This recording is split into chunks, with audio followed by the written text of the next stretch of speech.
सबको नमस्कार। मैं प्रवीण कुमार। आज करते हैं शिव सूत्र। और जो शिव सूत्र हैं वो कहाँ से निकले हैं उसके लिए एक श्लोक है। नृत्यावसाने नटराज राजौ ननाद ढक्काम नव पंचवारम उद्धतु कामासनकादिसिद्धान् एतद् विमर्शे शिव सूत्र जालम।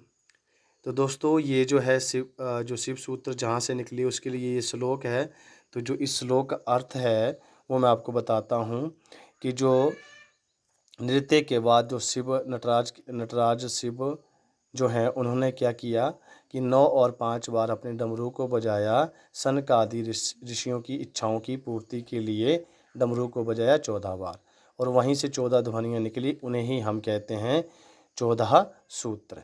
और ये 14 सूत्र मैंने आप लोगों के सामने यहाँ पे लिखे हुए हैं। ठीक है, तो आप देखें, पहला सूत्र है जैसे अ इ उण री लृक ए औंग ऐ औच हयवरट लण यम गणनम झ भय घड़ 10 जब गढ़ 10 ख फ छटत चटत्व कप्य सर हल।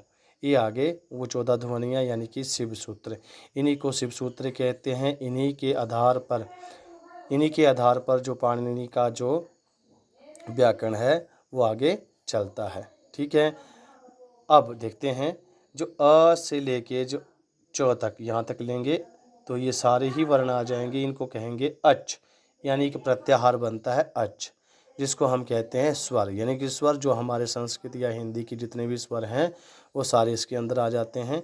आप देखेंगे छोटा लिखा है फिर ई है, तो अगर छोटा है तो बड़ा भी रहेगा। ठीक है, ये भी अलग से नियम रहते हैं। तो आपने आसानी से यही देख लेना कि ये जो हमारे कितने आगे, जो सारे के सारे जो हमारे स्वर हैं वो इसी में आ गए। ठीक है, उसके बाद चलते हैं ह से लेके ल तक बनता है हमारे पास हल। तो जो हल हैं यानी इसमें सारे व्यंजन आ गए। आप जितने भी पढ़ेंगे यहाँ से आप लोग झ भ य घड़ दस ना, ये ज व गड़, ये सारे क्या हैं हल, यानी कि जो व्यंजन है हिंदी और संस्कृत के जो व्यंजन 33 व्यंजन है वो सारे आ जाते हैं। प्रत्याहार मैंने हल और अच को इसलिए कहा क्योंकि इन शिव सूत्रों से बनते हैं 42 जो मैंने लिखे हुए हैं। सर्वाधिक मत के अनुसार 42 इससे जो हैं प्रत्याहार बनते हैं, प्रत्याहार सूत्र बनते हैं। और प्रत्याहार सूत्र का अर्थ है इन प्रत्याहार सूत्रों में, प्रत्याहार जो सूत्र हैं इन सूत्रों के अंदर वर्ण रहते हैं। ठीक है, तो वर्णों से ही और जो भाषा है वो सारा वर्णों का ही खेल है, आपको पता है। ठीक है, तो ये 14 सूत्र आगे जिनको मैंने नाम दिया है, जिनका नाम शिव सूत्र, प्रत्याहार सूत्र, माहेश्वर सूत्र भी कहते हैं। सर्वाधिक आगे 42, भट्टोजी दीक्षित के अनुसार 43।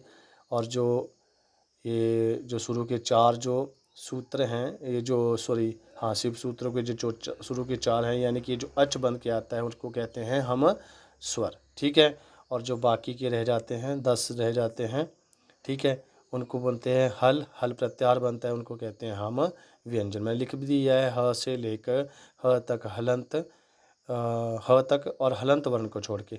अब ये हलंत वर्ण को छोड़ने की बात आई तो आप देखेंगे अंत के जो न क अंग च जितने भी अंत के वर्ण मिलेंगे आपको यानी ल तक, वो सारे के सारे क्या हैं हलंत हैं। इनको छोड़कर मतलब ये है कि मैंने एक नीचे सूत्र लिखा है हलंत्यम। ठीक है, इसका अर्थ है इत संज्ञा करता है और एक सूत्र लगता है तस्य लोप, उसका लोप हो जाता है। यानी जो अंतिम के जो ये वर्ण है जैसे नौ रख लो तो ये हलंत वर्ण है, तो इस हलंत्यम सूत्र के द्वारा इसका क्या हो जाएगा लोप इत संज्ञा हो जाएगी और इसका तस्य लोप सूत्र से इसका लोप हो जाएगा। तो हम जब प्रत्याहार बनाएंगे, सूत्र बनाएंगे, तब इसको हम नहीं गिनते हैं, ये जो अंतिम वर्ण है इनको नहीं गिनते हैं। उदाहरण आप समझ जाएंगे यहाँ से। उदाहरण के लिए मैंने बनाया है अक प्रत्याहार। ठीक है, जैसे 42 प्रत्याहार बताए उसमें एक सबसे पहले आएगा अक प्रत्याहार। तो अक प्रत्याहार जो बना है वो कैसे बना है देखिए यहाँ पे आसानी से। अ ई उ री लरी, न और को इसलिए छोड़ दिया, हलंत वर्ण है और मैंने पहले ही बताया इसको छोड़ देंगे, तो ये बन गया अ ई उ री और लरी। और यही मैंने नीचे यहाँ लिखा है अ ई उ री और लरी, इसको ही बोलेंगे अक प्रत्याहार सूत्र। और इसमें ये आ गई आपके बाकी के जो वर्ण इसके अंदर रहते हैं। ठीक है, इन्हीं का आगे काम चलेगा। इसी तरह से इक बनाया है तो ई ऊ री री समझ जाएंगे आप। ई ऊ री और री, इन दोनों को फिर से छोड़ दिया और ई से शुरू हुआ था और क तक जाना था तो को हलन छोड़ देंगे। ई ऊ री और री। ठीक है दोस्तों, अगर आपको वीडियो अच्छा लगा हो तो लाइक शेयर सब्सक्राइब जरूर करना और आपका सुझाव मेरे लिए बहुत ज़रूरी है, तो अपना सुझाव ज़रूर दें। Thank you.